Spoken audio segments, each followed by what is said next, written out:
Hey there everyone, and welcome to devlog number 8. For those of you who follow us on Twitter and are in our Discord, you'll know that this devlog will be quite special. Not only is this the first devlog that is concurrently released with a weekly post on our blog, but it's also going to have an extra special surprise, and that our main voice actor will be taking over for this video. So let's go ahead and get introduced to him. Hello there. My name is Templar Blonic, and I am one of the voices of the main character that you will be playing as throughout Fragmented Minds. This update post is going to be very special, since we are showing off our sexy new player model, as well as an insanely cool mechanic in action that is going to fundamentally change gameplay. So, let's go ahead and get into it after we take a look at our amazing Kickstarter page, which you can sign up for right now to follow and get notified when we release, so you can snag those sweet, sweet early bird tiers. We also highly suggest you share the project with anybody you know who'd be interested, since it's immensely helpful. However, let's go ahead and get right into the new player model.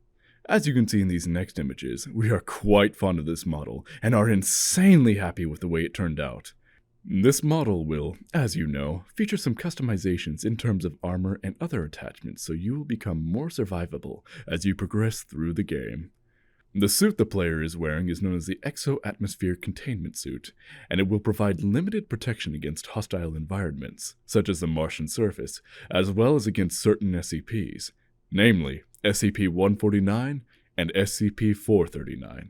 The suit will also be your main point for movement and stealth upgrades, since there will be certain kits and armor sets you can attach that will allow new suit abilities, such as a stealth module that will muffle your movement sounds and visibility.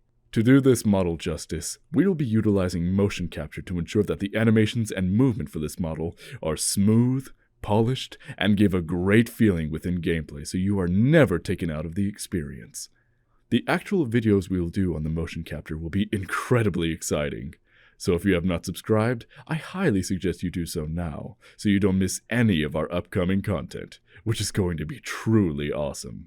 However, next up we have an upgrade for the suit armor, which is known as the Mining Suit. This armor set will protect against ballistic and physical attacks, since it was designed to protect against incidents commonly found within the resource mines near Site-113. You will be able to find this suit in some locations, as well as craft it with certain resources, and it will serve as a well-rounded piece of gear that you will be able to use for a good portion of the game to great effect. However, some gear will have much better energy efficiency and other stats that will likely come in handy for certain situations.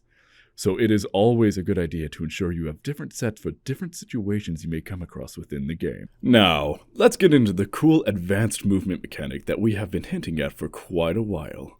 Please note, these mechanics are a work in progress, and will have the animations, models, and sounds massively improved as we get in our mocap suit and new sound effects and visual effects.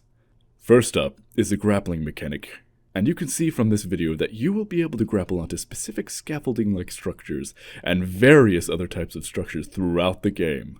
However, the surfaces in which you can grapple onto and the speed you can grapple will be limited, so you cannot swing to the same insane degree as you see in the video to ensure gameplay and the overall horror feeling of the game remains front and center.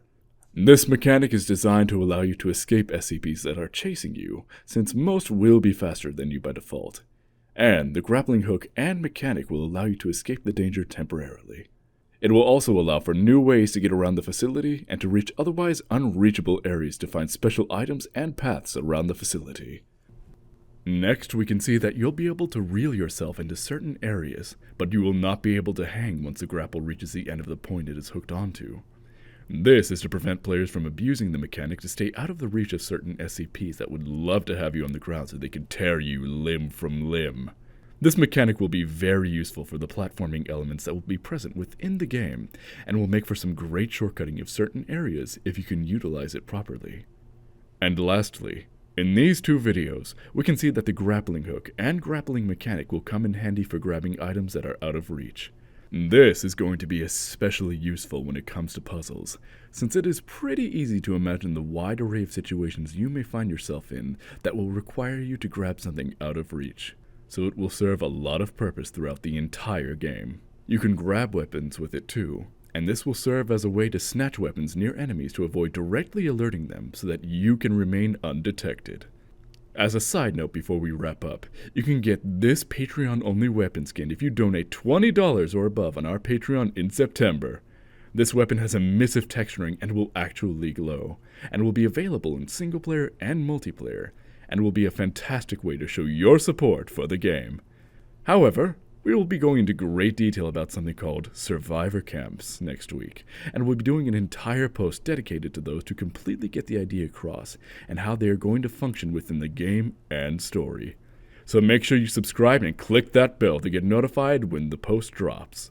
Thank you all so much for watching, and we will see you next week for our 15th weekly update in a row. And if you would like to hear my voice once again in these devlogs, please make quite the ruckus in the comments.